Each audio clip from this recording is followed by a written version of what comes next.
আসসালামু আলাইকুম। আশা করি যে যেখানে আছেন অনেক বেশি ভালো আছেন। আজকে আমি আপনাদের সঙ্গে আবারও নিয়ে আসলাম একটি ভীষণই ভালো হেয়ার কেয়ার রেমেডি। আর আজকের রেমেডিতে আমি এমন একটি হেয়ার প্যাক তৈরি করব যা ব্যবহার করলে প্রতি মাসে একবার যদি আপনারা এই পাতাটি আপনাদের চুলে এইভাবে ব্যবহার করতে পারেন, আপনাদের চুলের দৈর্ঘ্য কিন্তু অনেক বেশি বাড়বে। তো আশা করি ভিডিওটি স্কিপ না করে পুরো ভিডিওটি জুড়ে আমাদের সঙ্গে থাকবেন। তবে চলুন কথা না বাড়িয়ে মূল ভিডিও শুরু করা যাক। বন্ধুরা, এখানে আমি দেখুন আমাদের সেই কাঙ্ক্ষিত পাতা নিয়ে আসলাম। আর এই পাতাটিকে আমি খুব ভালো করে ধুয়ে তারপরে নিয়েছি, আপনারা দেখতেই পাচ্ছেন। আর 10 সেকেন্ড আমি একটু আপনাদের সময় দিলাম ভাবতে যেটা কি পাতা। আমার মনে হয় ইতিমধ্যে যারা চেনে তারা অলরেডি বুঝে গেছে এটা কি পাতা। আর যারা এখনো চিনতে পারছেন না বা বুঝতে পারছেন না এটা কি পাতা, তাদের বলে দিচ্ছি এটা হচ্ছে পাথরকুচি পাতা। আমরা পাথরকুচি পাতা নামেই চিনি, আপনারা কি পাতা নামে চিনেন অবশ্যই কমেন্ট করে আমাকে জানাবেন। আর এই পাতার ইংলিশ নামটা কি সেটা কিন্তু আমি জানি না, অবশ্যই আমাকে কমেন্ট করে জানিয়ে দিবেন। আর এই পাতা কিন্তু বন্ধুরা আমাদের চুলের যত্নে ভীষণই উপকারী। এই পাতা যদি আপনারা আপনাদের চুলে রস করে প্রতি মাসে একবার ব্যবহার করতে পারেন, তাহলে কিন্তু আপনাদের চুলের দৈর্ঘ্য অনেক বেশি বাড়বে।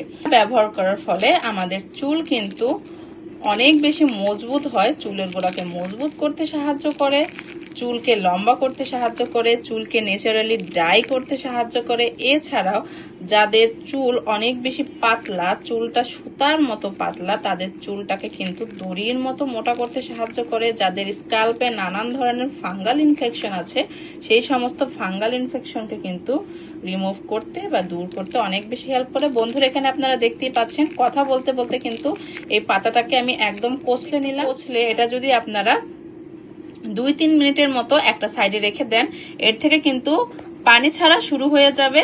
আর এর রসটাই কিন্তু আমরা এখানে দেখুন আমি নিয়ে নিয়েছি পেঁয়াজ। এখানে আমি 2টা পেঁয়াজ সুন্দর করে ধুয়ে খোসা ছাড়িয়ে তারপরে কিন্তু একটি গ্রেটারের সাহায্যে সুন্দর করে গ্রেট করে নিই। যে কাজটি করব বন্ধুরা, প্রথমে ওটার রস ছাড়তে ছাড়তে প্রথমে আমি যে কাজটি করব, পাতাটির রস ছাড়ার আগে এখানে আমি পেঁয়াজের রসটা বের করে নেব।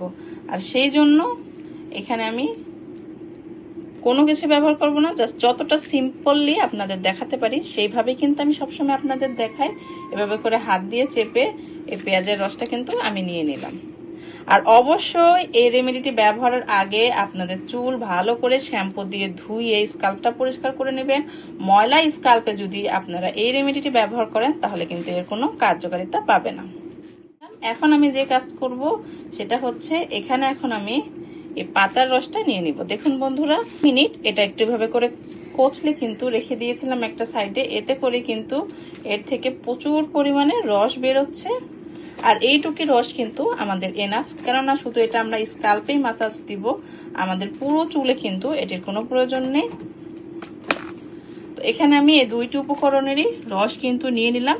এরপরে আমাদের যে ইনগ্রেডিয়েন্টসটি লাগবে তা হচ্ছে নারকেল তেল। তো এখন আমি এখানে দেখুন 1/2 টেবিল চামচ পরিমাণ নারকেল তেল। এই রেমেডিটি তৈরি করার পরে 30 মিনিটের মধ্যে কিন্তু এই রেমেডিটি আপনাদের চুলে ব্যবহার করে নিতে হবে। এর চাইতে বেশি সময় যদি আপনারা এটি রেখে দেন তারপরে ব্যবহার করেন বা প্রিজার্ভ করতে চান, সেটা কিন্তু করতে পারবেন না।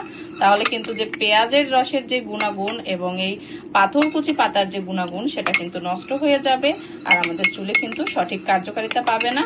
তো দেখুন এটি ভালো করে মিশিয়ে নিলাম। এখন আমি আমার মেয়ের চুলের উপরে এটি অ্যাপ্লাই করে আপনাদের দেখিয়ে দিব কিভাবে করে এটি আপনারা আপনাদের স্কাল্পে ব্যবহার করবেন। তবে চলুন, আমি যে কাজটি করব, আমি মেক শিওর করে নিব যে ওর চুলের মধ্যে কোনো জট নেই। ওর চুলটা কিন্তু রাতের বেলা বেনি করা ছিল, সেই জন্য একটু কার্লি কার্লি দেখা যাচ্ছে, কিন্তু মাশাআল্লাহ দেখুন চুলটা ওইভাবে করে তেল দেওয়ার পরে আমি শ্যাম্পু করে নিয়েছিলাম, কতটা সুন্দর লাগছে। তো এখন আমি এটা ট্যাঙ্গেল ফ্রি ব্রাশ দিয়ে মেক শিওর করে নিব যে ওর চুলে কোনো ট্যাঙ্গেল নেই। আমি একটা এমন চিরুনি দিয়ে ভালো করে চুলটা আরেকবার আঁচড়ে নিব এইভাবে করে। আর এভাবে করে কিন্তু একদম নরম হাতে যদি আপনারা চিরুনি দিয়ে চুলটা আঁচড়ান তাহলে কিন্তু স্কাল্পে অ্যাক্টিভ হয়ে যায়, যার ফলে আমরা যে কোনো রেমেডি বা অয়েল মাসাজটা করি সেটা কিন্তু খুব ভালো কাজ করে।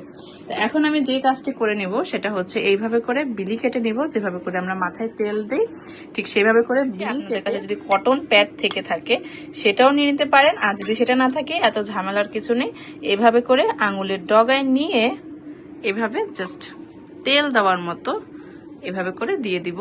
আর অবশ্যই এটি পরিষ্কার স্ক্যাল্পে আমরা অ্যাপ্লাই করব, ময়লা চুলে বা তেল দেওয়া চুলে যদি এই রেমেডিটি ব্যবহার করি তাহলে কিন্তু এর কোনো কার্যকারিতা পাবে না। আর বন্ধুরা, পেঁয়াজের রস আমাদের চুলের যত্নে কতটা উপকারী সেটা তো আমরা সবাই জানি। তো এখানে আমি নতুন যে জিনিসটা অ্যাড করেছি সেটা হচ্ছে পাথরকুচি পাতা।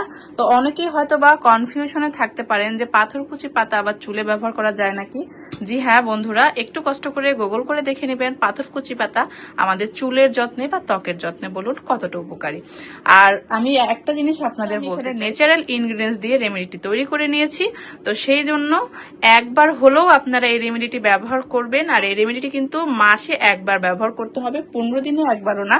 আর যাদের এক্সট্রিম হেয়ার ফল হচ্ছে তারা চাইলে 15 দিনে একবার ব্যবহার করতে পারেন, তবে অবশ্যই মাসে 2 বার ব্যবহার করবেন যাদের এক্সট্রিম হেয়ার ফল হচ্ছে। আর যাদের চুল নেচারালি ভালো আছে বা চুলটাকে একটু তাড়াতাড়ি লম্বা করতে চাইছে তারা মাসে একবার করে ব্যবহার করে নেবে। ওর স্কাল্পে কিন্তু এই রেমেডিটি অ্যাপ্লাই করে দিয়েছি, আপনারা দেখতেই পাচ্ছেন। আমি কিন্তু শুধু ওর স্কাল্পে ব্যবহার করেছি, এই যে চুলের লেন্থে অর্থাৎ অগ্রভাগে কিন্তু এটি আমি মোটেও ব্যবহার করিনি। আর আপনারাও ব্যবহার করবেন না, এতে কিন্তু অপকারী হবে। উপকার বলে আমি মনে করি না যে কিছু হবে।